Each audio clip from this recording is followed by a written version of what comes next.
اسجد کے جاتے ہی امامہ نے چھپا ہوا موبائل نکالا اور سالار کو فون لگایا۔ کیا تم میرا ایک کام کر سکتے ہو؟ تمہارا کیا خیال ہے اب تک میں اس کے علاوہ کیا کر رہا ہوں؟ سالار نے پوچھا۔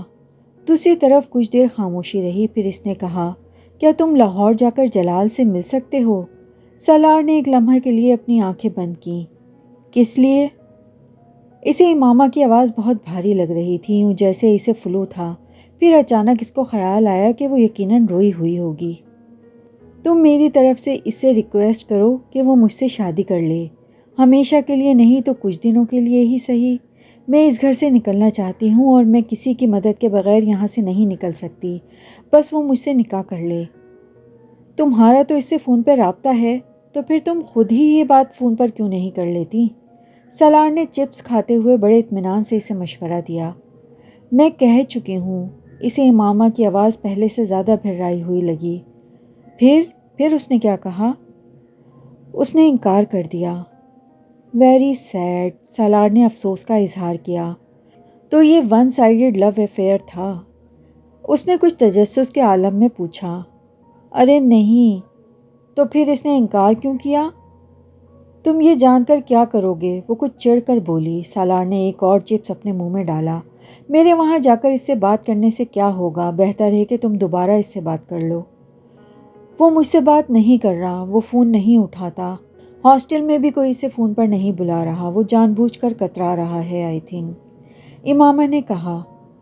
تو پھر تم اس کے پیچھے کیوں پڑی ہو؟ جانے دو اسے، وہ تم سے محبت نہیں کرتا، سالار چڑھ کے بولا۔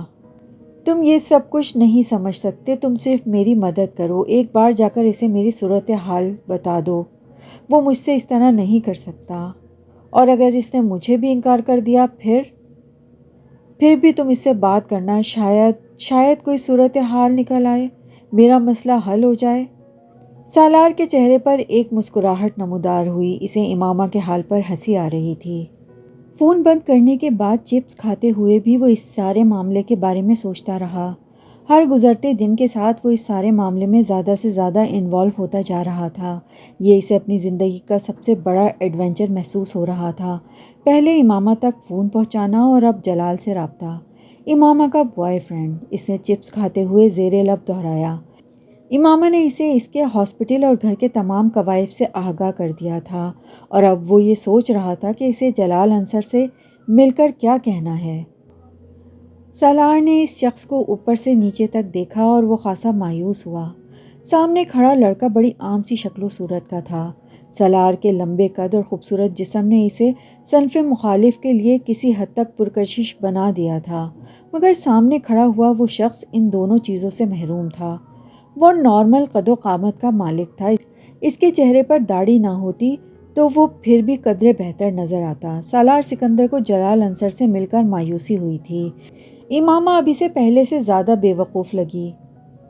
میں جلال انصر ہوں، آپ ملنا چاہتے ہیں مجھ سے؟ میرا نام سالار سکندر ہے۔ سالار نے اپنا ہاتھ اس کی طرف بڑھایا۔ معاف کیجیے گا، میں نے آپ کو پہچانا نہیں۔ ظاہر ہے آپ پہچان بھی کیسے سکتے ہیں، میں پہلی بار آپ سے مل رہا ہوں۔ سالار اس وقت جلال کے ہاسپٹل میں اسے ڈھونڈتے ہوئے آیا۔ چند لوگوں سے اس کے بارے میں دریافت کرنے کے بعد اس کے پاس پہنچ گیا تھا۔ اس وقت وہ ڈیوٹی روم کے باہر کھڑے تھے۔ کہیں بیٹھ کر بات کر سکتے ہیں؟ جلال اب کچھ حیران نظر آیا۔ بیٹھ کر بات؟ مگر کس سلسلے میں؟ امامہ کے سلسلے میں۔ جلال کے چہرے کا رنگ بدل گیا۔ آپ کون ہیں؟ میں اس کا دوست ہوں۔ جلال کے چہرے کا رنگ ایک بار پھر بدل گیا، وہ چپ چاپ ایک طرف چلنے لگا۔ سالار اس کے ساتھ تھا۔ پارکنگ میں میری گاڑی کھڑی ہے، وہاں چلتے ہیں، سالار نے کہا۔ گاڑی تک پہنچنے اور اس کے اندر بیٹھنے تک دونوں کے درمیان کوئی بات نہیں ہوئی۔ میں اسلام آباد سے آیا ہوں، سالار نے کہنا شروع کیا۔ امامہ چاہتی تھی کہ میں آپ سے بات کروں۔ امامہ نے کبھی مجھ سے آپ کا ذکر نہیں کیا، جلال نے کچھ عجیب سے انداز میں کہا۔ آپ امامہ کو کب سے جانتے ہیں؟ تقریباً بچپن سے، ہم دونوں کے گھر ساتھ ساتھ ہیں، بڑی گہری دوستی ہے ہماری۔ سالار نہیں جانتا تھا کہ اس نے آخری جملہ کیوں کہا، شاید یہ جلال کے چہرے کے بدلتے ہوئے رنگ تھے جن سے وہ کچھ اور محظوظ ہونا چاہتا تھا۔ وہ جلال کے چہرے پر نمودار ہونے والی ناپسندیدگی دیکھ چکا تھا۔ امامہ سے میری بہت تفصیلی بات ہو چکی ہے، اتنی تفصیلی بات کے بعد اور کیا بات ہو سکتی ہے؟ جلال نے سپاٹ لہجے میں کہا۔ امامہ چاہتی ہے کہ آپ اس سے شادی کر لیں، سالار نے جیسے نیوز بلیٹن پڑھتے ہوئے کہا۔ میں اپنا جواب اسے بتا چکا ہوں۔ وہ چاہتی ہے آپ اپنے فیصلے پر نظر ثانی کریں، سالار نے کہا۔ یہ ممکن نہیں ہے، جلال انصر بولا۔ ایکچولی وہ اس گھر میں اپنے والدین اور گھر والوں کی قید میں ہے۔ وہ چاہتی ہے آپ اگر ہمیشہ کے لیے نہیں تو وقتی طور پر اس سے نکاح کر لیں اور پھر اسے وہاں سے چھڑا لیں۔ یہ ممکن ہی نہیں ہے، وہ ان کی قید میں ہے تو نکاح کیسے ہو سکتا ہے؟ جلال نے بولا۔ فون پر اور کیسے؟ نہیں، میں اتنا بڑا رسک نہیں لے سکتا، میں ایسے معاملات میں انوالو ہونا ہی نہیں چاہتا، جلال نے کہا۔ میرے والدین مجھے اس شادی کی اجازت نہیں دیں گے اور پھر وہ امامہ کو قبول کرنے پر تیار بھی نہیں ہیں۔ جلال کی نظریں اب سالار کے بالوں کے پونی پر جمی ہوئی تھیں۔ یقیناً سالار کی طرح اس نے بھی اسے ناپسندیدہ قرار دیا ہوگا۔ اس نے کہا ہے آپ وقتی طور پر اس سے صرف نکاح کر لیں تاکہ وہ اپنے گھر سے تو نکل سکے، بعد میں آپ چاہیں تو اسے طلاق دے دیں۔ میں نے کہا نا، میں اس کی مدد نہیں کر سکتا، اور پھر اس طرح کے معاملات آپ خود اس سے شادی کیوں نہیں کر لیتے؟ اگر وقتی شادی کی بات ہے تو آپ کر لیں، آخر آپ اس کے دوست ہیں، جلال نے کچھ چپتے ہوئے انداز میں سالار سے کہا۔ آپ اسلام آباد سے لاہور اس کی مدد کے لیے آ سکتے ہیں تو پھر یہ کام کیوں نہیں کر سکتے؟ اس نے مجھ سے شادی کا نہیں کہا، اس لیے میں نے اس بارے میں کچھ نہیں سوچا، سالار نے کندھے جھٹکتے ہوئے بے تاثر لہجے میں کہا۔ ویسے بھی وہ آپ سے محبت کرتی ہے، مجھ سے نہیں۔ مگر عارضی شادی یا نکاح میں تو محبت کا ہونا ضروری نہیں، بعد میں آپ بھی اسے طلاق دے دیں، جلال نے مسئلے کا حل نکالا۔ آپ کا مشورہ میں اسے پہنچا دوں گا، سالار نے سنجیدگی سے کہا، اور اگر یہ ممکن نہیں ہے تو پھر امامہ سے کہیں کہ وہ کوئی اور طریقہ اپنائے، بلکہ آپ کسی نیوز پیپر کے آفس چلے جائیں اور انہیں امامہ کے بارے میں بتائیں کہ کس طرح اس کے خاندان نے اسے زبردستی قید میں رکھا ہے۔ جب میڈیا اس معاملے کو ہائی لائٹ کرے گی تو وہ خود ہی امامہ کو چھوڑنے پر مجبور ہو جائیں گے، یا پھر آپ پولیس کو لے جا کر اس معاملے کو حل کر لیں۔ سالار کو حیرانی ہوئی۔ جلال کی تجویز بری نہیں تھی، واقعی امامہ اس بارے میں کیوں نہیں سوچ رہی تھی؟ یہ راستہ تو محفوظ ہے۔ میں آپ کا یہ مشورہ بھی اسے پہنچا دوں گا، سالار نے کہا۔ آپ دوبارہ میرے پاس نہ آئیں، بلکہ امامہ سے بھی کہہ دیں کہ وہ مجھ سے کسی بھی طریقے یا ذریعے سے دوبارہ رابطہ نہ کرے۔ میرے والدین ویسے بھی میری منگنی کرنے والے ہیں، جلال نے جیسے انکشاف کیا۔ ٹھیک ہے، میں یہ ساری باتیں اس تک پہنچا دوں گا، سالار نے لاپرواہی سے کہا۔ جلال مزید کچھ کہے بغیر گاڑی سے اتر گیا۔ اگر امامہ کو یہ توقع تھی کہ سالار جلال کو اس سے شادی کرنے کے لیے قائل کرے گا تو یہ اس کی سب سے بڑی بھول تھی۔ وہ امامہ سے کوئی ہمدردی رکھتا تھا، نہ ہی کسی خوف خدا کے تحت اس سارے معاملے میں کودا تھا۔ اس کے لیے یہ سب کچھ ایک ایڈونچر تھا، اور ایڈونچر میں یقیناً جلال سے امامہ کی شادی شامل نہیں تھی۔ اگر جلال سے اس کی شادی کے لیے دلائل دینے بھی پڑتے تو وہ کیا دیتا؟ اس کے پاس صرف ایک دلیل کے علاوہ اور کوئی دلیل نہیں تھی کہ جلال اور امامہ ایک دوسرے سے محبت کرتے ہیں، اور یہ وہ دلیل تھی جسے جلال پہلے ہی رد کر چکا تھا۔ وہ جلال کو مذہبی یا اخلاقی حوالوں سے قائل نہیں کر سکتا تھا، کیونکہ وہ خود ان دونوں چیزوں سے نابلد تھا۔ مذہب اور اخلاقیات سے اس کا دور دور تک بھی کوئی واسطہ نہیں تھا، اور سب سے بڑی بات یہ تھی کہ آخر وہ امامہ کے لیے ایک دوسرے آدمی سے اتنی لمبی بحث کرتا ہی کیوں؟ وہ بھی ایسا آدمی جسے دیکھتے ہی اس نے ناپسند کر دیا تھا۔ اور یہ تمام وہ باتیں تھیں جو وہ اسلام آباد سے لاہور آتے ہوئے سوچ رہا تھا۔ وہ آیا اس لیے تھا کیونکہ وہ جلال سے ملنا چاہتا تھا اور دیکھنا چاہتا تھا کہ امامہ کے پیغام پر اس کا رد عمل کیا ہوگا۔ اس نے امامہ کا پیغام اس کے لفظوں میں کسی اضافے یا ترمیم کے بغیر پہنچا دیا تھا، اور اب وہ جلال کا جواب لے کر واپس جا رہا تھا اور خاصا محظوظ ہو رہا تھا۔ آخر اس پیغام کے جواب میں وہ کیا کرے گی اور کیا کہے گی؟ ازجد سے شادی تو وہ نہیں کرے گی، جلال اس سے شادی کرنے پر تیار نہیں، گھر سے وہ نکل نہیں سکتی، کوئی اور ایسا شخص نہیں جو اس کی مدد کے لیے آ سکے۔ پھر آخر وہ آگے کیا کرے گی؟ عام طور پر لڑکیاں ان حالات میں خودکشی کرتی ہیں۔ او یس، وہ یقیناً اب مجھ سے زہر یا ریوالور پہنچانے کی خواہش کرے گی۔ سالار متوقع صورتحال کے بارے میں سوچ کر پرجوش ہو رہا تھا۔ خودکشی، ویری ایکسائٹنگ، آخر اس کے علاوہ اور کر بھی کہہ سکتی ہے وہ؟ تم مجھ سے شادی کرو گے؟ سالار کو جیسے شوق لگا۔ فون پر نکاح، وہ کچھ دیر کے لیے بول نہیں سکا۔ لاہور سے واپس آنے کے بعد اس نے امامہ کو جلال کا جواب بالکل اسی طرح سے پہنچا دیا تھا۔ اس کا اندازہ تھا کہ وہ اب رونا دھونا شروع کرے گی اور پھر اس سے کسی ہتھیار کی فرمائش کرے گی، مگر وہ کچھ دیر کے لیے خاموش رہی۔ پھر اس نے سالار سے وہ کہا تھا، اس نے چند ثانیوں کے لیے سالار کے ہوش گم کر دیے تھے، مجھے صرف کچھ دیر کے لیے تمہارا ساتھ چاہیے تاکہ میرے والدین ازجد کے ساتھ میری شادی نہ کر سکیں اور پھر تم بیلف کے ذریعے مجھے یہاں سے نکال لو۔ اس کے بعد مجھے تمہاری ضرورت نہیں رہے گی اور میں کبھی بھی اپنے والدین کو تمہارا نام نہیں بتاؤں گی۔ وہ اب کہہ رہی تھی، اوکے کر لیتا ہوں، مگر یہ بیلف والا کام تھوڑا مشکل ہے، اس میں بہت سی لیگلٹیز انوالو ہو جاتی ہیں، وکیل کو ہائر کرنا۔ اور امامہ نے دوسری طرف سے اس کی بات کاٹ دی، تم اپنے فرینڈ سے اس سلسلے میں مدد لے سکتے ہو سالار، تمہارے فرینڈز تو اس طرح کے کاموں میں ماہر ہوں گے۔ سالار کے ماتھے پر کچھ بل نمودار ہوئے۔ کس طرح کے کاموں میں؟ اسی طرح کے کاموں میں۔ تم کیسے جانتی ہو؟ وسیم نے مجھے بتایا تھا کہ تمہاری کمپنی اچھی نہیں ہے۔ امامہ کے منہ سے بے اختیار نکلا اور پھر وہ خاموش ہو گئی۔ یہ جملہ مناسب نہیں تھا۔ میری کمپنی بہت اچھی ہے، کم از کم جلال انصر کی کمپنی سے بہتر ہے، سالار نے چپتے ہوئے لہجے میں کہا۔ وہ اس بار بھی خاموش رہی۔ بہرحال میں دیکھتا ہوں میں اس سلسلے میں کیا کر سکتا ہوں۔ سالار کچھ دیر اس کے جواب کا انتظار کرنے کے بعد بولا، مگر تمہیں یہ بات ضرور یاد رکھنی چاہیے کہ یہ کام بہت رسکی ہے۔ میں جانتی ہوں، مگر ہو سکتا ہے میرے والدین صرف یہ پتہ چلنے پر ہی مجھے گھر سے نکال دیں کہ میں شادی کر چکی ہوں اور مجھے بیلف کی مدد لینی نہ پڑے، یا ہو سکتا ہے میری شادی کو قبول کر لیں اور پھر میں تم سے طلاق لے کر جلال سے شادی کر سکوں۔ سالار نے سر کو قدرے افسوس کے عالم میں جھٹکا۔ اس نے دنیا میں اس طرح کا احمق پہلے کبھی نہیں دیکھا تھا۔ وہ احمقوں کی جنت کی ملکہ تھی، یا شاید ہونے والی تھی۔ چلو دیکھتا ہوں کیا ہوتا ہے، سالار نے فون بند کرتے ہوئے کہا۔ یار میں ایک لڑکی سے نکاح کرنا چاہتا ہوں۔ حسن نے سالار کے چہرے کو غور سے دیکھا اور پھر بے اختیار ہنسا۔ یہ اس سال کا نیا ایڈونچر ہے یا آخری ایڈونچر؟ آخری ایڈونچر۔ سالار نے بڑی سنجیدگی کے ساتھ تبصرہ کیا، یعنی تم شادی کر رہے ہو؟ حسن نے برگر کھاتے ہوئے کہا۔ شادی کا کون کہہ رہا ہے؟ سالار نے اسے دیکھا۔ تو پھر؟ میں ایک لڑکی سے نکاح کرنا چاہ رہا ہوں، اس کی مدد کرنے کی ضرورت ہے، میں اس کی مدد کرنا چاہتا ہوں۔ حسن اس کا چہرہ دیکھنے لگا۔ آج تم مذاق کے موڈ میں ہو کیا؟ نہیں، بالکل نہیں، میں نے تمہیں یہاں مذاق کرنے کے لیے بالکل نہیں بلایا۔ پھر کیا فضول باتیں کر رہے ہو، نکاح، لڑکی کی مدد وغیرہ وغیرہ؟ اس بار حسن نے قدرے ناگواری سے کہا۔ محبت ہو گئی ہے تمہیں اس سے کیا؟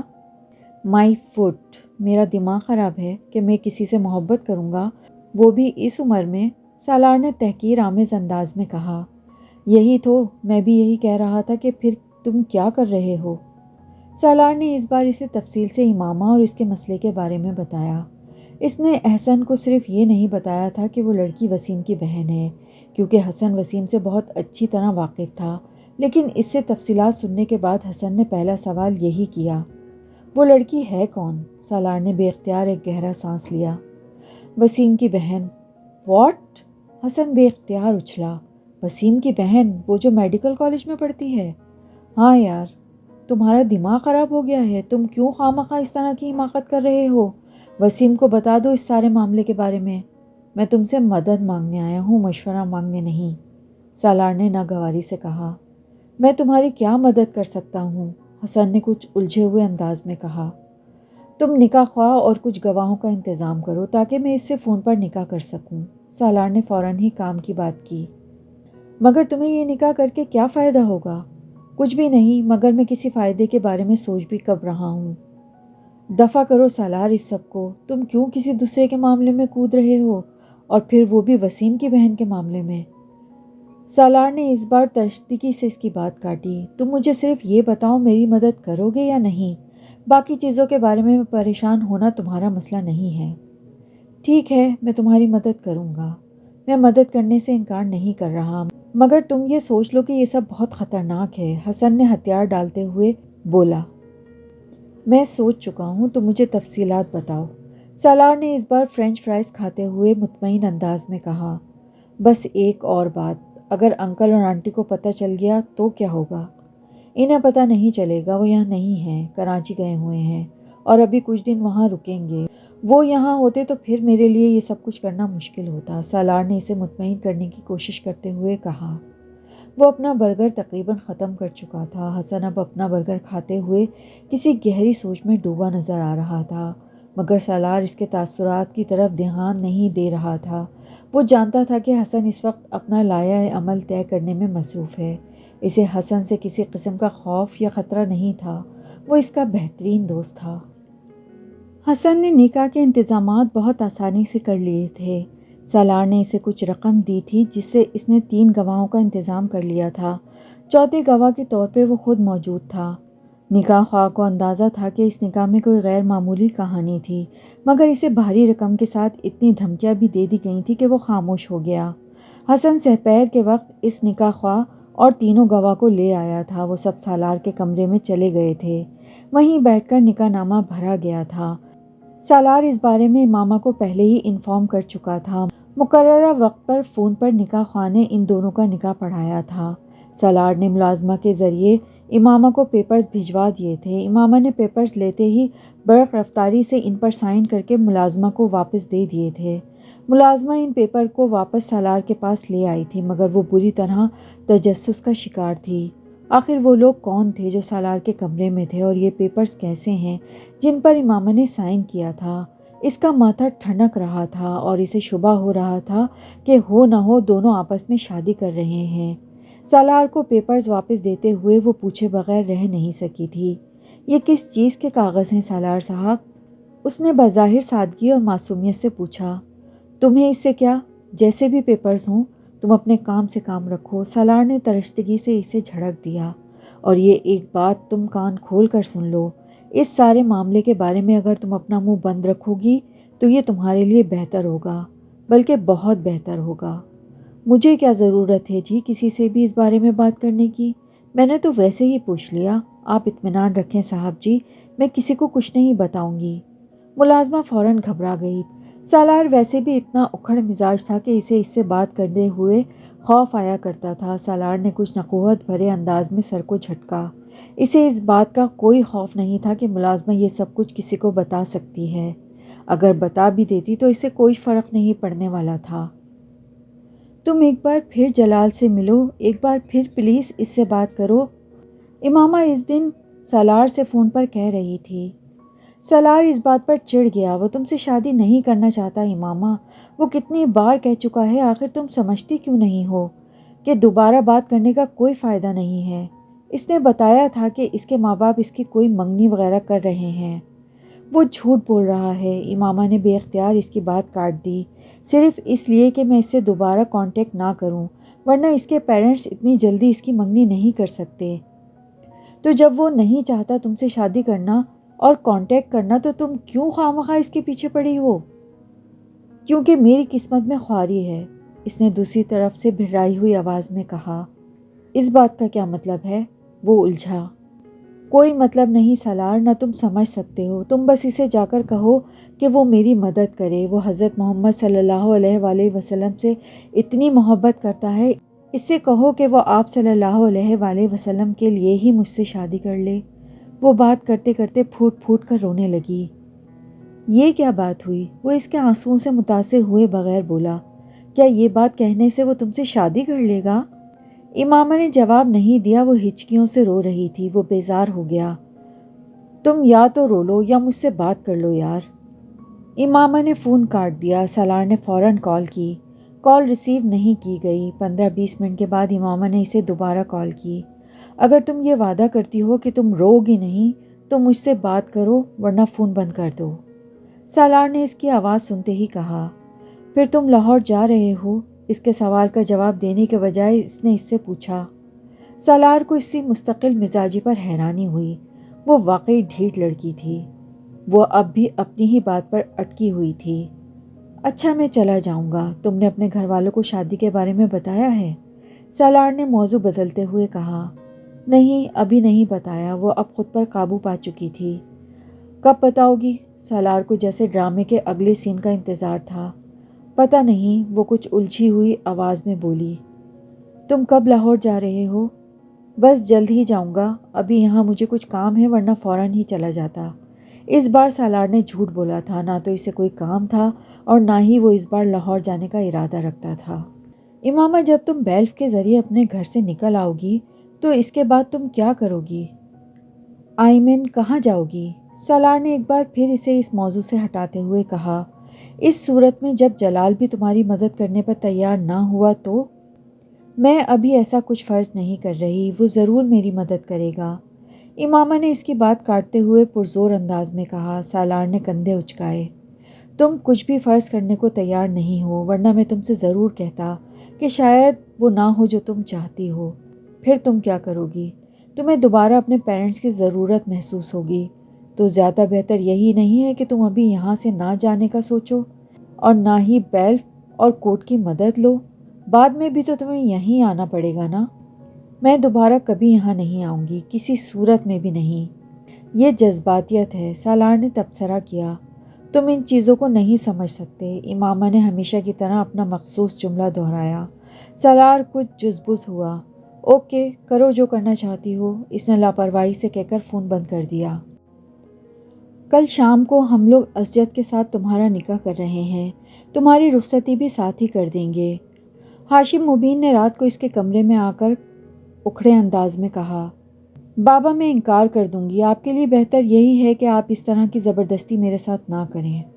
تم انکار کرو گی تو میں تمہیں اسی وقت شوٹ کر دوں گا، یہ بات تم یاد رکھنا۔ وہ سر اٹھائے انہیں دیکھتی رہی۔ بابا، میں شادی کر چکی ہوں۔ ہاشم مبین کے چہرے کا رنگ اڑ گیا۔ میں اس لیے اس شادی سے انکار کر رہی ہوں۔ تم جھوٹ بول رہی ہو۔ نہیں، میں جھوٹ نہیں بول رہی ہوں، میں 6 ماہ پہلے ہی شادی کر چکی ہوں۔ کس کے ساتھ؟ میں یہ آپ کو نہیں بتا سکتی۔ ہاشم مبین کو اندازہ نہیں تھا کہ وہ اس اولاد کے ہاتھوں اتنا خوار ہوں گے۔ آگ بگولا ہو کر وہ امامہ پر لپکے اور انہوں نے یک کے بعد دیگرے اس کے چہرے پر تھپڑ مارنے شروع کر دیے۔ وہ چہرے کے سامنے دونوں ہاتھ کرتے ہوئے خود کو بچانے کی کوشش کرنے لگی، مگر وہ اس میں بری طرح ناکام رہی۔ کمرے میں ہونے والا شور سن کر وسیم سب سے پہلے وہاں آیا تھا اور اسی نے ہاشم مبین کو پکڑ کر زبردستی امامہ سے دور کیا۔ وہ دیوار کے ساتھ پشت ٹکائے روتی رہی۔ بابا، آپ کیا کر رہے ہیں؟ سارا معاملہ آرام سے حل ہو سکتا ہے۔ وسیم کے پیچھے گھر کے باقی لوگ بھی اندر آ چکے تھے۔ اس نے شادی کر لی ہے کسی سے؟ ہاشم مبین نے غم و غصے کے عالم میں کہا۔ بابا، جھوٹ بول رہی ہے، شادی کیسے کر سکتی ہے؟ یہ ایک بار بھی گھر سے نہیں نکلی۔ یہ وسیم تھا۔ 6 ماہ پہلے شادی کر لی ہے اس نے۔ امامہ نے سر نہیں اٹھایا۔ نہیں، میں نہیں مانتا، ایسا نہیں ہو سکتا، یہ ایسا کر ہی نہیں سکتی۔ وسیم اس کی رگ رگ سے واقف تھا۔ امامہ نے دھندلائی آنکھوں کے ساتھ اسے دیکھا اور کہا، ایسا ہو چکا ہے وسیم۔ کیا ثبوت ہے؟ نکاح نامہ ہے تمہارے پاس؟ وسیم نے اکھڑ لہجے میں کہا۔ یہاں نہیں ہے، لاہور میں ہے، میرے سامان میں۔ بابا، میں کل لاہور سے اس کا سامان لے آتا ہوں، دیکھ لیتے ہیں، وسیم نے ہاشم مبین سے کہا۔ امامہ بے اختیار پچھتائی۔ سامان سے کیا مل سکتا تھا؟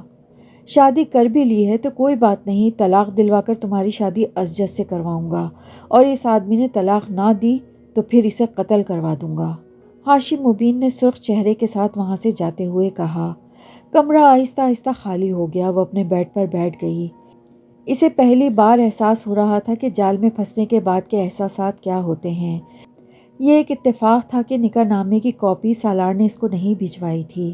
اگر اس کے پاس ہوتی بھی تو تب بھی وہ ہاشم مبین کو نہیں دے سکتی تھی، ورنہ سالار سکندر کا نام نکاح نامے پر دیکھنے کے بعد ان کے لیے اس تک پہنچنا اور اس سے چھٹکارا حاصل کرنا منٹوں کا کام تھا، اور اس کے سامان سے نکاح نامہ نہیں ملے گا تو اس کے اس بیان پر کسی کو یقین نہ آ سکتا کہ وہ نکاح کر چکی تھی۔ اس نے کمرے کے دروازے کو لاک کیا اور موبائل پر سالار کو کال کرنے لگی۔ اس نے اسے ساری صورتحال سے آگاہ کر دیا تھا۔ پلیز سالار، تم ایک بار پھر لاہور جاؤ اور جلال کو میرے بارے میں بتاؤ۔ میں اب اس گھر میں نہیں رہ سکتی، مجھے یہاں سے نکلنا ہے اور اس کے علاوہ کہیں نہیں جا سکتی۔ تم میرے لیے ایک وکیل کو ہائر کرو اور اس سے کہو کہ وہ میرے پیرنٹس کو میرے شوہر کی طرف سے مجھے حبس بیجا میں رکھنے کے خلاف ایک کورٹ نوٹس بھجوائے۔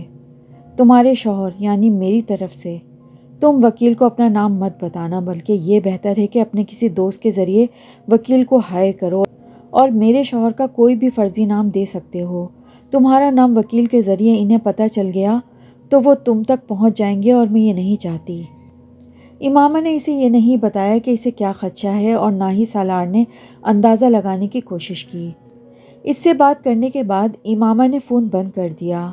اگلے روز 10-11 بجے کے قریب کسی وکیل نے فون کر کے ہاشم مبین سے امامہ کے سلسلے میں بات کی اور انہیں امامہ کو زبردستی اپنے گھر رکھنے کے بارے میں اس کے شوہر کی طرف سے کیے جانے والے کیس کے بارے میں بتایا۔ ہاشم مبین کو مزید کسی ثبوت کی ضرورت نہیں رہی تھی۔ وہ غصے میں پھنکارتے ہوئے اس کے کمرے میں گئے اور اسے بری طرح مارا۔ تم دیکھنا امامہ تم کس طرح برباد ہوگی، ایک ایک شے کے لیے ترسوگی تم۔ جو لڑکیاں تمہاری طرح اپنے ماں باپ کی عزت کو نیلام کرتی ہیں نا، ان کے ساتھ یہی ہوتا ہے۔ تم ہمیں کورٹ تک لے گئی ہو، تم نے وہ سارے احسان فراموش کر دیے ہیں جو ہم نے تم پر کیے۔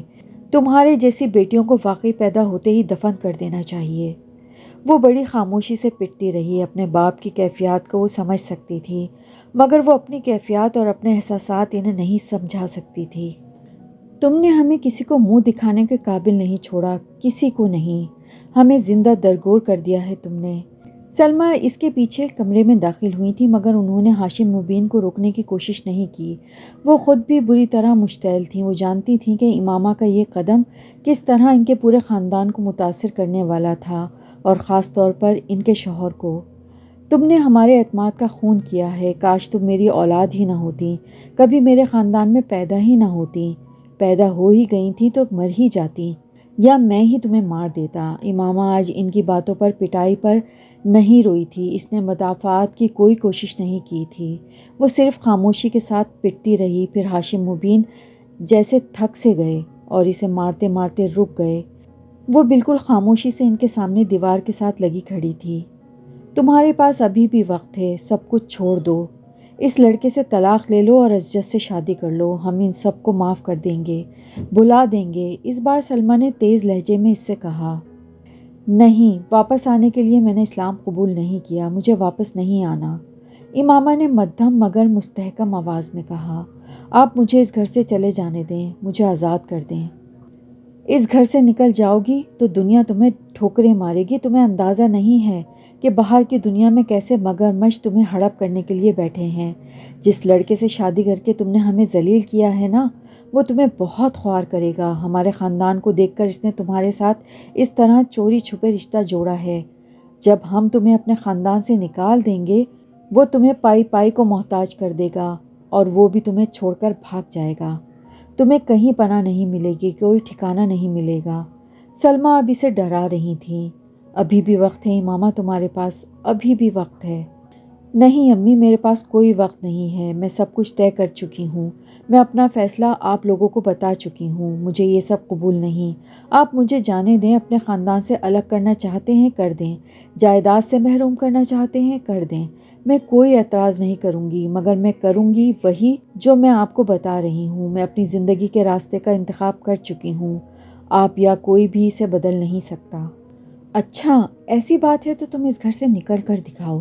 میں تمہیں جان سے مار دوں گا، لیکن اس گھر سے تمہیں جانے نہیں دوں گا، اور اس وکیل کو تو میں اچھی طرح دیکھ لوں گا۔ تمہیں اگر یہ خوش فہمی ہے کہ کوئی کورٹ یا عدالت سے تمہیں میری تحویل سے نکال سکتا ہے تو یہ تمہاری بھول ہے۔ میں تمہیں کبھی بھی کہیں بھی جانے نہیں دوں گا۔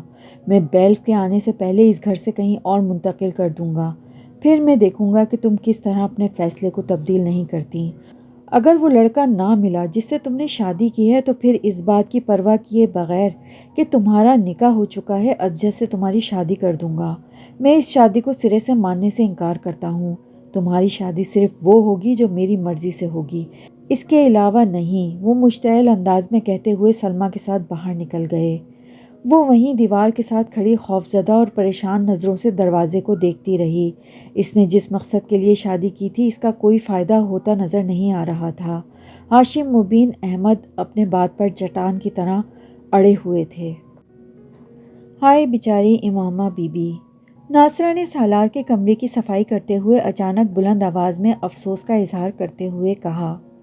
سالار نے مڑ کر اسے دیکھا۔ وہ اپنی اسٹڈی ٹیبل پر پڑی ہوئی کتابوں کو سمیٹ رہا تھا۔ ناصرہ اسے متوجہ دیکھ کر تیزی سے بولی، بڑی مار پڑی ہے جی کل رات کو۔ کس کو مار پڑی ہے؟ سالار نے کتابیں ایک طرف رکھتے ہوئے کہا۔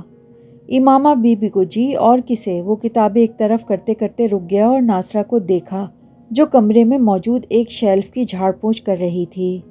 ہاشم مبین نے کل بہت مارا ہے اسے۔ سالار بے حد محظوظ ہوا۔ واقعی؟ ہاں جی، بہت زیادہ پٹائی کی ہے، میری بیٹی بتا رہی تھی، ناصرہ نے کہا۔ ویری نائس، سالار نے بے اختیار تبصرہ کیا۔ جی؟ آپ کیا کہہ رہے ہیں؟ ناصرہ نے اس سے پوچھا۔ اس کے ہونٹوں پر موجود مسکراہٹ ناصرہ کو بڑی عجیب لگی۔ اسے توقع نہیں تھی کہ وہ اس خبر پر مسکرائے گا۔ اس کے ذاتی قیافوں اور اندازوں کے مطابق ان دونوں کے درمیان جیسے تعلقات تھے، اس پر سالار کو بہت زیادہ افسردہ ہونا چاہیے تھا، مگر یہاں صورتحال بالکل برعکس تھی۔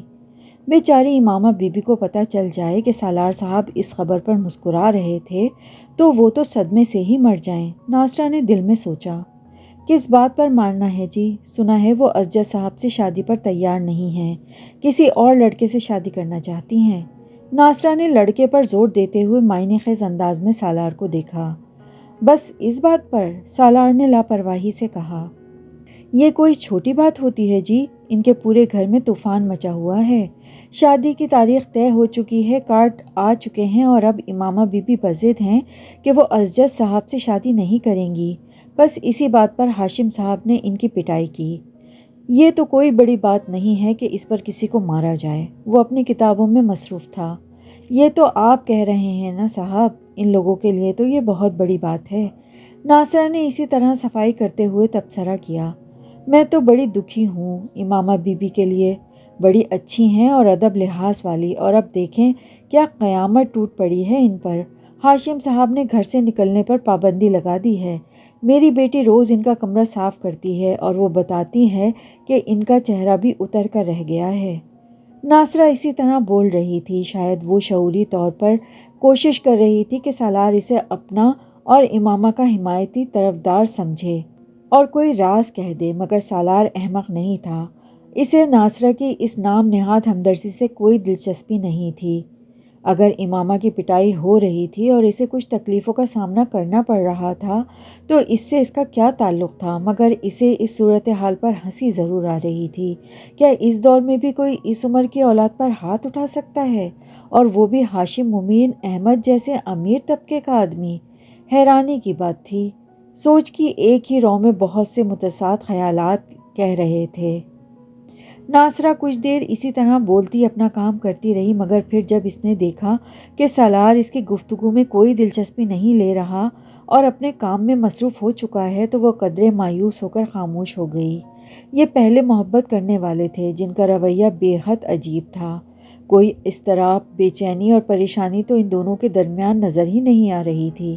ایک دوسرے کی تکلیف کا سن کر بھی کچھ نہیں ہو رہا تھا۔ شاید امامہ بی بی بھی اس کے بارے میں اسی طرح کی کوئی بات سن کر اسی طرح مسکرائیں، کون جانتا ہے۔ ناصرہ نے شیلف پر پڑی ایک تصویر اٹھا کر صاف کی۔ ہاشم مبین احمد کے چلے جانے کے بعد امامہ بہت دیر تک بیٹھ کر روتی رہی، اور پھر اس نے پہلی بار اپنے حالات پر غور کرنا شروع کیا۔ اسے گھر سے صبح ہونے سے پہلے پہلے نکلنا تھا اور نکل کر کسی محفوظ جگہ پر جا کر پہنچنا تھا۔ محفوظ جگہ، اس کے ذہن میں ایک بار پھر جلال انصر کا خیال آیا۔ اس وقت صرف وہی شخص تھا جو اسے صحیح معنوں میں تحفظ دے سکتا تھا۔ ہو سکتا ہے مجھے اپنے سامنے دیکھ کر اس کا فیصلہ اور رویہ بدل جائے، وہ اپنے فیصلے پر غور کرنے پر مجبور ہو جائے، ہو سکتا ہے وہ مجھے سہارا اور تحفظ دینے میں تیار ہو جائے، اس کے والدین کو مجھ پر ترس ہی آ جائے۔ ایک موہوم سی امید اس کے دل میں ابھر رہی تھی۔ وہ مدد نہیں بھی کرتے تب بھی کم از کم میں آزاد تو ہوں گی، اپنی زندگی کو اپنی مرضی سے گزار تو سکوں گی، مگر سوال یہ پیدا ہوتا ہے کہ میں یہاں سے کیسے نکلوں گی اور جاؤں گی کہاں؟ وہ بہت دیر تک پریشانی کے عالم میں بیٹھی رہی۔ اسے ایک بار پھر سالار کا خیال آیا۔ اگر میں کسی طرح اس کے گھر پہنچ جاؤں تو وہ میری مدد کر سکتا ہے۔ اس نے سالار کے موبائل پر اس کا نمبر ملایا، کئی بار کال ملائی لیکن اس سے رابطہ نہ ہو سکا۔ امامہ نے موبائل بند کر دیا۔ اس نے ایک بیگ میں اپنے چند جوڑے کپڑے اور دوسری چیزیں رکھ لیں۔ اس کے پاس کچھ زیورات اور رقم بھی تھی، اس نے انہیں بھی اپنے بیگ میں رکھ لیا۔ پھر جتنی بھی قیمتی چیزیں اس کے پاس تھیں جنہیں وہ آسانی کے ساتھ لے جا سکتی تھی، وہ بعد میں بیچ کر پیسے حاصل کر سکتی تھی، وہ انہیں اپنے بیگ میں رکھتی گئی۔ بیگ بند کرنے کے بعد اس نے اپنے کپڑے تبدیل کیے اور پھر 2 نفل ادا کیے۔ اس کا دل بے حد بوجھل ہو رہا تھا۔ بے سکونی اور اضطراب نے اس کے پورے وجود کو اپنی گرفت میں لیا ہوا تھا۔ آنسو بہا کر بھی اس کے دل کا بوجھ کم نہیں ہوا تھا۔ نوافل ادا کرنے کے بعد جتنی آیات اور صورتیں اسے زبانی یاد تھیں، اس نے وہ ساری پڑھ لیں۔ بیگ لے کر اپنے کمرے کی لائٹ بند کر کے وہ خاموشی سے باہر نکل آئی۔ لاؤنج کی ایک لائٹ کے علاوہ ساری لائٹیں آف تھیں۔ وہاں زیادہ روشنی نہیں تھی۔ وہ محتاط انداز میں چلتے ہوئے سیڑھیاں اتر کر نیچے آ گئی اور پھر کچن کی طرف چلی آئی۔ کچن تاریکی میں ڈوبا ہوا تھا۔ وہ محتاط انداز میں چیزوں کو ٹٹولتے ہوئے کچن کے اس دروازے کی طرف بڑھی جو باہر لان میں کھلتا تھا۔ عقبی لان کے اس حصے میں کچھ سبزیاں لگائی گئی تھیں اور اس گھر میں کچن کا وہ دروازہ واحد دروازہ تھا جسے لاک نہیں کیا جاتا تھا، صرف چٹخنی لگا دی جاتی تھی۔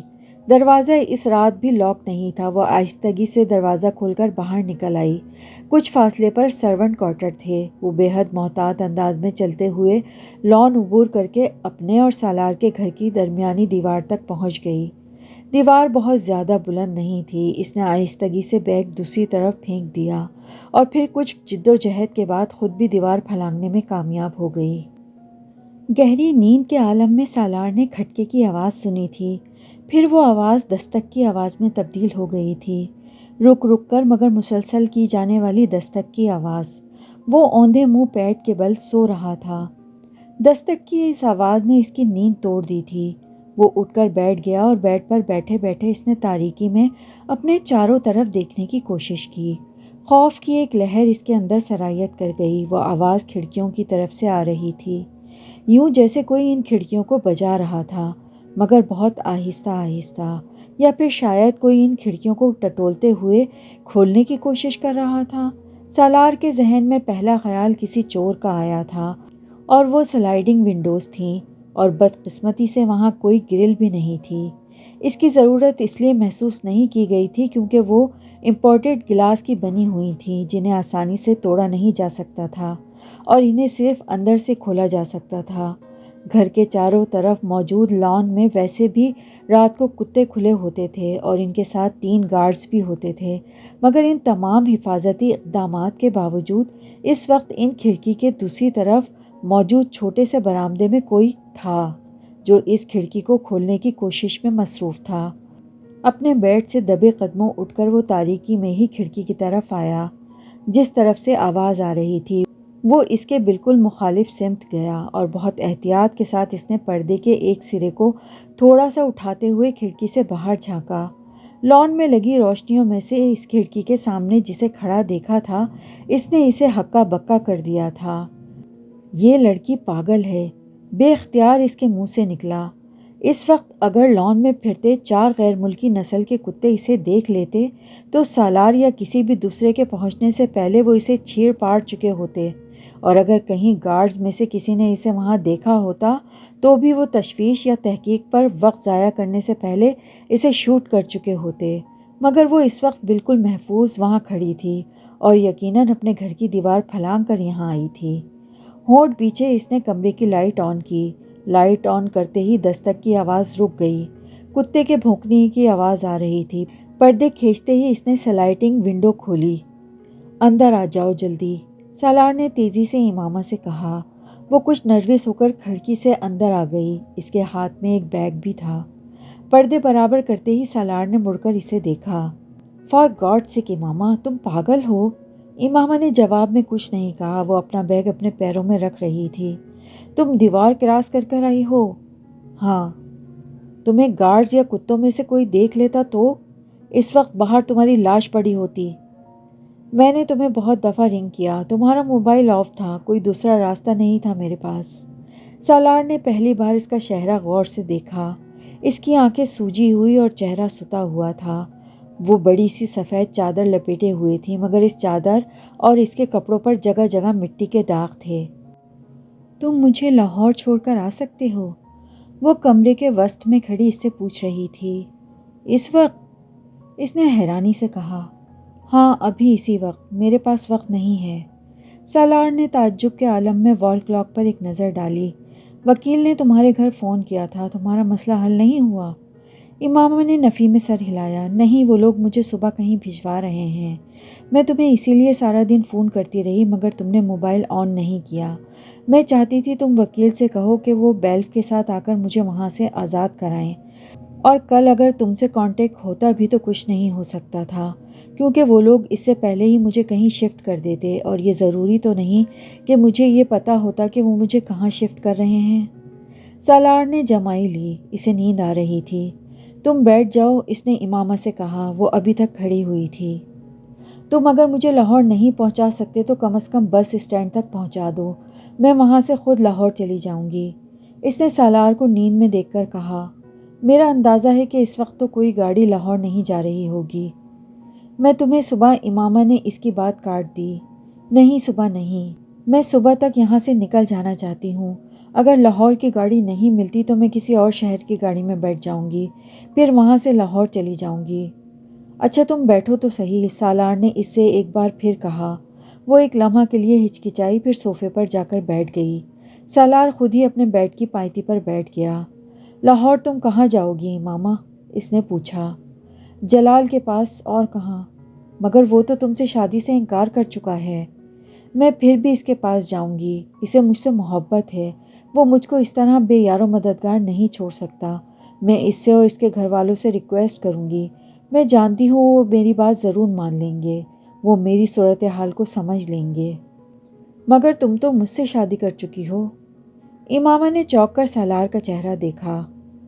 پیپر میرج ہے وہ، میں نے تمہیں بتایا تھا میں مجبوراً نکاح کر رہی ہوں، شادی تو نہیں ہے یہ۔ وہ اسے پلکیں جھپکائے بغیر گہری نظروں سے دیکھتا رہا۔ تم جانتی ہو میں آج لاہور گیا تھا، جلال کے پاس۔ امامہ کے چہرے پر ایک رنگ آ کر گزر گیا۔ تم نے اسے میری پریشانی اور صورتحال کے بارے میں بتایا؟ نہیں، سالار نے نفی میں سر ہلایا۔ کیوں؟ جلال نے شادی کر لی ہے، سالار نے لاپرواہی سے کندھے جھٹکتے ہوئے کہا۔ وہ سانس لینا بھول گئی، پلکیں جھپکائے بغیر وہ کسی بت کی طرح اسے دیکھنے لگی۔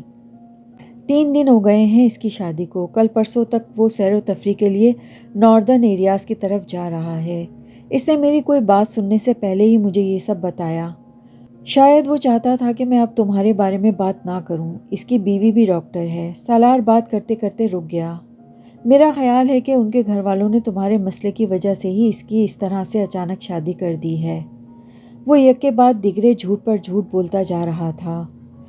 مجھے یقین نہیں آ رہا، جیسے کسی خلا سے آواز آئی تھی امامہ کی۔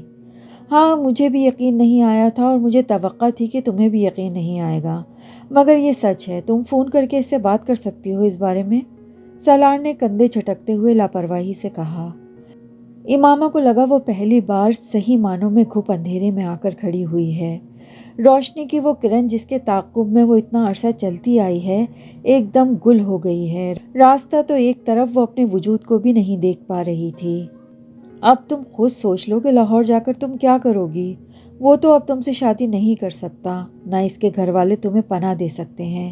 بہتر ہے تم واپس چلی جاؤ، ابھی تمہارے گھر والوں کو پتہ بھی نہیں چلا ہوگا۔ امامہ نے کہیں بہت دور سے سالار کی آواز سنی۔ وہ کچھ نہ سمجھنے والے انداز میں اس کا چہرہ دیکھتی رہی۔ مجھے لاہور چھوڑ آؤ، وہ بڑبڑائی۔ جلال کے پاس جاؤ گی اب بھی؟ نہیں، اس کے پاس نہیں جاؤں گی، مگر میں اپنے گھر نہیں رہ سکتی۔ وہ یکدم صوفے سے اٹھ کر کھڑی ہو گئی۔ سالار نے ایک سانس لے کر الجھن بھری نظروں سے اسے دیکھا۔ یا پھر مجھے گیٹ تک چھوڑاؤ، میں خود چلی جاتی ہوں۔ تم چوکیدار سے کہو وہ مجھے باہر جانے دے۔ اس نے بیگ اٹھا لیا۔ تمہیں اندازہ ہے یہاں سے بس اسٹینڈ کتنی دور ہے؟ اتنی دھند اور سردی میں تم پیدل وہاں تک نہیں جا سکو گی۔ جب کچھ اور نہیں رہا میرے پاس تو دھند اور سردی سے مجھے کیا ہوگا؟ سالار نے اسے گیلی آنکھوں کے ساتھ مسکراتے ہوئے دیکھا۔ وہ اپنے ہاتھ کی پشت سے اپنی آنکھوں کو رگڑ رہی تھی۔ سالار اس کے ساتھ کہیں جانے کا کوئی ارادہ نہیں رکھتا تھا۔ لاہور تو بہت دور کی بات تھی۔ اسے ابھی بھی نیند آ رہی تھی اور وہ سامنے کھڑی لڑکی کو ناپسند کرتا تھا۔ ٹھہرو، میں چلتا ہوں تمہارے ساتھ۔ وہ نہیں جانتا اس کی زبان سے جملہ کیوں اور کیسے نکلا۔ امامہ نے اسے ڈریسنگ روم کی طرف جاتے دیکھا۔ وہ کچھ دیر بعد باہر نکلا۔ اپنے نائٹ سوٹ کے بجائے ایک جینس اور سویٹر میں ملبوس تھا۔ اپنے بیڈ کے سائڈ ٹیبل سے اس نے کی چین اور گھڑی کے ساتھ ساتھ اپنا والیٹ بھی اٹھا لیا۔ امامہ کے قریب آ کر اس نے بیگ لینے کے لیے ہاتھ بڑھایا۔ نہیں، میں خود اٹھاؤں گی۔ اٹھا لیتا ہوں۔ اس نے بیگ لے کر کندھے پر ڈال دیا۔ وہ دونوں آگے پیچھے چلتے ہوئے پورچ میں آ گئے۔ سالار نے اس کے لیے فرنٹ سیٹ کا دروازہ کھولا تھا اور بیگ کو پچھلی سیٹ پر رکھ دیا۔ گاڑی گیٹ کی طرف آتے دیکھ کر چوکیدار نے خود ہی گیٹ کھول دیا تھا، مگر اس کے قریب سے گزرتے ہوئے سالار نے اس کی آنکھوں میں اس حیرت کو دیکھا تھا جو اس کی نظروں میں رات کے اس وقت فرنٹ سیٹ پر بیٹھی ہوئی امامہ کو دیکھ کر آئی تھی۔ یقیناً وہ حیران ہوا ہوگا کہ وہ لڑکی اس وقت اس گھر میں کہاں سے آئی تھی۔ تم مجھے بس اسٹینڈ پر چھوڑو گے؟ مین روڈ پر آتے ہی امامہ نے اس سے پوچھا۔ سالار نے ایک نظر گردن موڑ کر اسے دیکھا۔ نہیں، میں تمہیں لاہور لے جا رہا ہوں۔ اس کی نظریں سڑک پر مرکوز تھیں۔ گاڑی اس بڑی سڑک پر دوڑ رہی تھی جو تقریباً سنسان تھی، ٹریفک نہ ہونے کے برابر تھا۔ اسٹیئرنگ پر دایاں ہاتھ رکھے اس نے بائیں ہاتھ کو منہ کے سامنے رکھ کر جمائی روکی اور نیند کے غلبے کو بھگانے کی کوشش کی۔ اس کے برابر کی سیٹ پر بیٹھی ہوئی امامہ بے آواز رو رہی تھی اور سالار اس بات سے باخبر تھا۔ وہ وقتاً فوقتاً اپنے ہاتھ میں پکڑے رومال سے اپنی آنکھیں پوچھتی اور اپنی ناک رگڑ لیتی اور پھر سامنے ونڈو اسکرین پر باہر سڑک پر نظریں جما کر رونا شروع کر دیتی۔ سالار وقفے وقفے سے اس پر اچٹتی نظر ڈالتا تھا۔ اس نے امامہ کو کوئی تسلی دینے یا چپ کروانے کی کوشش نہیں کی تھی۔ اس کا خیال تھا کہ وہ خود ہی کچھ دیر آنسو بہا کر خاموش ہو جائے گی، مگر جب آدھا گھنٹہ گزر جانے کے بعد بھی وہ اسی رفتار سے روتی رہی تو وہ کچھ اکتانے لگا۔ اگر تمہیں گھر سے اس طرح بھاگ آنے پر اتنا پچھتاوا ہونا تھا تو پھر تمہیں گھر سے بھاگنا ہی نہیں چاہیے تھا، سالار نے خاموشی کو توڑتے ہوئے کہا۔ امامہ نے اس کی بات کا کوئی جواب نہیں دیا۔ ابھی بھی کچھ نہیں بگڑا، ابھی تو شاید تمہارے گھر والوں میں کسی کو تمہاری غیر موجودگی کا پتہ بھی نہیں چلا ہوگا۔ اس نے کچھ دیر اس کے جواب کا انتظار کرنے کے بعد اسے مشورہ دیا۔ مجھے کوئی پچھتاوا نہیں ہے۔ اس بار اس نے چند لمحے خاموش رہنے کے بعد قدرے بھررائی ہوئی مگر مستحکم آواز میں کہا۔ تو پھر تم رو کیوں رہی ہو؟ سالار نے فوراً پوچھا۔ تمہیں بتانے کا کوئی فائدہ نہیں ہے، وہ ایک بار پھر آنکھیں پوچھتے ہوئے بولی۔ سالار نے گردن موڑ کر اسے غور سے دیکھا اور پھر گردن سیدھی کر لی۔ لاہور میں کس کے پاس جاؤ گی تم؟ پتہ نہیں۔ امامہ کے جواب پر سالار نے قدرے حیرانی سے اسے دیکھا۔ کیا مطلب؟ تمہیں پتہ نہیں ہے کہ تم کہاں جا رہی ہو؟ فی الحال تو نہیں۔ تو پھر آخر تم لاہور جا کیوں رہی ہو؟ تو پھر کہاں جاؤں؟ تم اسلام آباد میں ہی رہ سکتی ہو۔ کس کے پاس؟ لاہور میں بھی تو کوئی نہیں ہے جس کے پاس تم رہ سکو، اور وہ بھی مستقل، جلال کے علاوہ۔ سالار نے آخری 3 لفظوں پر زور دیتے ہوئے گردن موڑ کر اسے دیکھا۔ اسی کے پاس جا رہی ہو تم؟ کچھ دیر بعد اس نے قدرے چپتے ہوئے انداز میں کہا۔ نہیں، جلال میری زندگی سے نکل چکا ہے۔ سالار اندازہ نہیں کر سکا کہ اس کی آواز میں مایوسی تھی یا افسردگی۔ اس کے پاس کیسے جا سکتی ہوں میں؟ تو پھر کہاں جاؤ گی؟ سالار نے ایک بار پھر تجسس کے عالم میں پوچھا۔ یہ تو میں لاہور جانے کے بعد ہی طے کروں گی کہ مجھے کہاں جانا ہے، کس کے پاس جانا ہے، امامہ نے کہا۔ سالار نے کچھ بے یقینی کے عالم میں اسے دیکھا۔ کیا واقعی وہ نہیں جانتی تھی کہ اسے کہاں جانا تھا، یا پھر وہ اسے بتانا نہیں چاہتی تھی؟ گاڑی میں ایک بار پھر خاموشی چھا گئی۔ تمہارا فیانسی؟ ہاں، کیا نام ہے اس کا؟ ہاں، اسجد۔ کافی اچھا ہینڈسم آدمی ہے۔ ایک بار پھر سالار نے ہی اس خاموشی کو توڑا۔ اور یہ جو دوسرا آدمی تھا جلال، اس کے مقابلے میں تو وہ کچھ بھی نہیں ہے۔ کچھ زیادہ نہیں کر دی تم نے اسجد کے ساتھ؟ امامہ نے اس کے سوال کے جواب میں کچھ نہیں کہا، وہ صرف سامنے سڑک کو دیکھتی رہی۔ سالار کچھ دیر گردن موڑ کر اس کے جواب کا انتظار میں اس کا چہرہ دیکھتا رہا، مگر پھر اسے احساس ہو گیا کہ وہ جواب دینا ہی نہیں چاہتی۔ میں تمہیں سمجھ نہیں پایا۔ جو کچھ تم کر رہی ہو اسے بھی نہیں۔ تمہاری حرکتیں بہت بہت زیادہ عجیب ہیں، اور تم اپنی حرکتوں سے زیادہ عجیب ہو، سالار نے کچھ دیر خاموشی رہنے کے بعد کہا۔ اس بار امامہ نے گردن موڑ کر اسے دیکھا۔ کیا تمہاری حرکتوں سے زیادہ عجیب ہیں میری حرکتیں؟ اور کیا میں تم سے زیادہ عجیب ہوں؟ بڑے دھیمے مگر مستحکم لہجے میں پوچھے گئے اس سوال نے چند لمحوں کے لیے سالار کو لاجواب کر دیا تھا۔ میری کون سی حرکتیں عجیب ہیں، اور میں کس طرح عجیب ہوں؟ چند لمحے خاموش رہنے کے بعد سالار نے پوچھا۔ تم جانتے ہو تمہاری کون سی حرکتیں عجیب ہیں؟ امامہ نے واپس ونڈو اسکرین کی طرف گردن موڑتے ہوئے کہا۔ یقیناً میری خودکشی کی بات کر رہی ہو تم، سالار نے خود ہی اپنے سوال کا جواب دیتے ہوئے کہا۔ حالانکہ میں خودکشی نہیں کرنا چاہتا، نہ ہی میں خودکشی کی کوشش کرتا ہوں، میں تو صرف ایک تجربہ کرنا چاہتا ہوں۔ تجربہ؟ وہ کیسا تجربہ؟ میں ہمیشہ لوگوں سے ایک سوال پوچھتا ہوں مگر کوئی بھی مجھے اس کا تسلی بخش جواب نہیں دے سکا، اس لیے میں اس سوال کا جواب خود ڈھونڈنے کی کوشش کر رہا ہوں۔ وہ بولتا رہا۔ کیا پوچھتے ہو تم لوگوں سے؟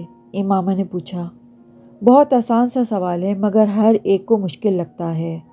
What is next to ecstasy? اس نے گردن موڑ کر امامہ سے پوچھا۔ وہ کچھ دیر اسے دیکھتی رہی، پھر اس نے مدھم آواز میں کہا، pain. And what is next to pain? سالار نے بلا توقف ایک اور سوال کیا۔ نتھنگنیس، امامہ نے جواب دیا۔ What is next to nothingness? سالار نے اسی انداز میں ایک اور سوال کیا۔ ہیل، امامہ نے کہا۔ And what is next to hell? اس بار امامہ خاموشی سے اس کا چہرہ دیکھتی رہی۔ What is next to hell? سالار نے پھر اپنا سوال دہرایا۔ تمہیں خوف نہیں آتا؟ سالار نے امامہ کو قدرے عجیب سے انداز میں پوچھتے ہوئے سنا۔ کس چیز سے؟ سالار حیران ہوا۔ ہیل سے، دوزخ سے، اس جگہ سے جس کے آگے اور کچھ نہیں ہوتا، سب کچھ اس کے پیچھے ہی رہ جاتا ہے، معتوب اور مکتوب ہو جانے کے بعد باقی بچتا کیا ہے جسے جاننے کا تمہیں تجسس ہے؟ امامہ نے قدرے افسوس سے کہا، میں تمہاری بات سمجھ نہیں سکا، سب کچھ میرے سر کے اوپر سے گزرا ہے۔ سالار نے جیسے اعلان کرنے والے انداز میں کہا، فکر مت کرو سالار، آ جائے گی، ایک وقت آئے گا جب تمہیں ہر چیز کی سمجھ آ جائے گی، پھر تمہاری ہنسی ختم ہو جائے گی، تب تمہیں خوف آنے لگے گا، موت سے بھی اور دوزخ سے بھی۔ اللہ تمہیں سب کچھ دکھائے گا اور بتائے گا، پھر تم کسی سے یہ سوال نہیں پوچھو گے۔ امامہ نے بہت رسانیت سے کہا،